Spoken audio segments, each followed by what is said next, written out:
वैदिक पंचांग दिनांक 14 अप्रैल 2025, दिन सोमवार, विक्रम संवत 2082, गुजरात महाराष्ट्र अनुसार 2081, शक संवत 1947, अयन उत्तरायण, ऋतु बसंत ऋतु, मास वैशाख मास, गुजरात महाराष्ट्र अनुसार चैत्र मास, पक्ष कृष्ण, तिथि प्रतिपदा सुबह 8:25 तक तत्पश्चात द्वितीया, नक्षत्र स्वाति रात्रि 12:13 तक तत्पश्चात विशाखा, एक वज्र रात्रि 10:39 तक तत्पश्चात सिद्धि, राहुकाल सुबह 7:55 से सुबह 9:30 तक, सूर्योदय सुबह 6:21, सूर्यास्त शाम 6:56, दिशा शूल पूर्व दिशा में, व्रत पर्व विवरण में संक्रांति पूर्णकाल सूर्योदय से दोपहर 12:27 तक,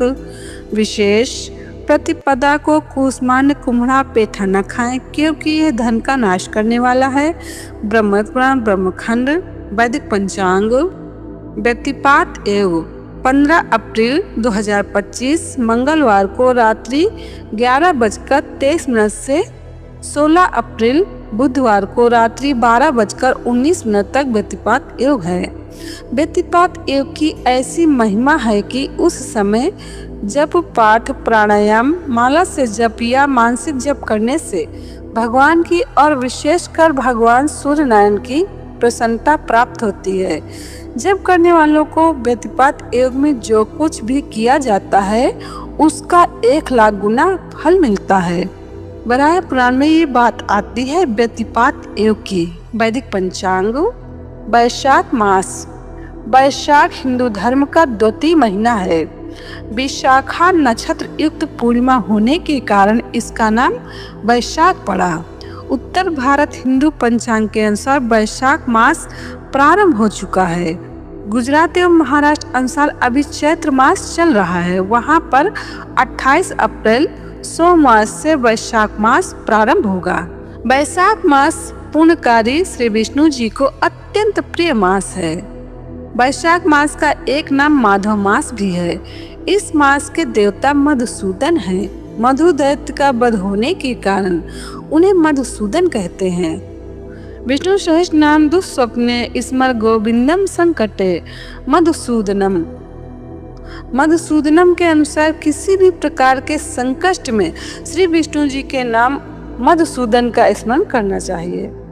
स्कंद पुराणम वैष्णव खंड के अनुसार वैशाख के समान कोई मास नहीं है, सतयुग के समान कोई युग नहीं है, वेद के समान कोई शास्त्र नहीं है और गंगा जी के समान कोई तीर्थ नहीं है।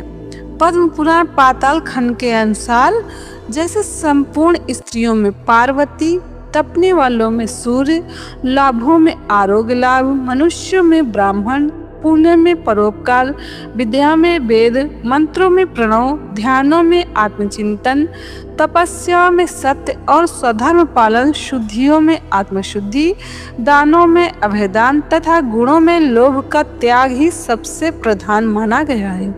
उसी प्रकार सब मासों में वैशाख मास अत्यंत श्रेष्ठ है। महाभारत अनुशासन पर्व अध्याय 106 के अनुसार जो स्त्री अथवा पुरुष इंद्रिय संयम पूर्वक एक समय भोजन करके वैशाख मास को पार करता है वो सहजाति बंधु बांधवों में श्रेष्ठता को प्राप्त होता है। पद्म पुराण पाताल खंड के अनुसार माधव मास में जो भक्ति पूर्वक दान, जप, हवन और स्नान आदि शुभ कर्म किए जाते हैं उनका पुण्य अक्षय तथा 100 करोड़ गुना अधिक होता है। वैशाख मास में सुबह का स्नान, यज्ञ, दान, उपवास, हविष्य, भक्षण तथा ब्रह्मचर्य का पालन ये महान पातकों का नाश करने वाले हैं। स्कंद पुराण में ये बताया है कि वैशाख मास में क्या क्या त्याज्य है।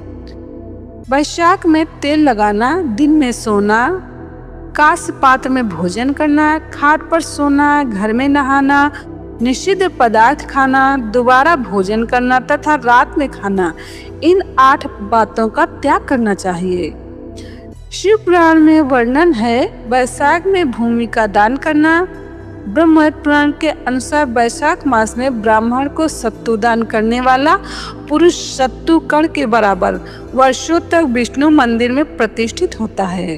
वैशाख मास में गृह प्रवेश करने से धन, वैभव, संतान एवं आरोग्य की प्राप्ति होती है। देव प्रतिष्ठा के लिए वैशाख मास शुभ है। वृक्षारोपण के लिए वैशाख मास विशेष शुभ है। स्कंद पुराण में वर्णित वैशाख मास के महात्म्य के कुछ अंश। वैशाख मास भगवान विष्णु जी को अत्यंत प्रिय है।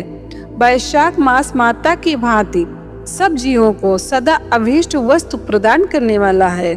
जो वैशाख मास में सूर्योदय से पूर्व स्नान करता है उससे भगवान विष्णु जी निरंतर प्रीति करते हैं। सभी दानों से जो पुण्य होता है और सब तीर्थों में जो फल होता है उसी को मनुष्य वैशाख मास में केवल जलदान करके प्राप्त कर लेता है। जो मनुष्य वैशाख मास में सड़क पर यात्रियों के लिए प्याऊ लगाता है वो विष्णुलोक में प्रतिष्ठित होता है। प्याऊ देवताओं, पितरों तथा ऋषियों को अत्यंत प्रीति देने वाला है। जिसने वैशाख मास में प्याऊ लगाकर थके मांदे मनुष्यों को संतुष्ट किया है उसने ब्रह्मा, विष्णु और शिव आदि देवताओं को संतुष्ट कर लिया है। वैशाख मास में जल की इच्छा रखने वाले को जल, छाया चाहने वाले को छाता और पंखे की इच्छा रखने वाले को पंखा देना चाहिए। विष्णु प्रिय वैशाख में जो पादुका दान करता है वो यमदूतों का तिरस्कार करके विष्णु लोक को प्राप्त कर लेता है। जो मार्ग में अनाथों के ठहरने के लिए विश्रामशाला बनवाता है उसके पूर्ण फल का वर्णन नहीं किया जा सकता। अन्य दान मनुष्यों को तत्काल तृप्त करने वाला है, इसलिए इससे बढ़कर कोई दूसरा दान ही नहीं है। स्कंद पुराण में वर्णन है कि जो वैशाख मास में तुलसी दल से भगवान विष्णु जी की पूजा करता है वो विष्णु जी की सामुज्य मुक्ति को प्राप्त कर लेता है। वैदिक पंचांग संपादक अंजनी बहन नीलेश ठक्कर। वैदिक पंचांग प्रकाशित सूरत शहर गुजरात। वैदिक पंचांग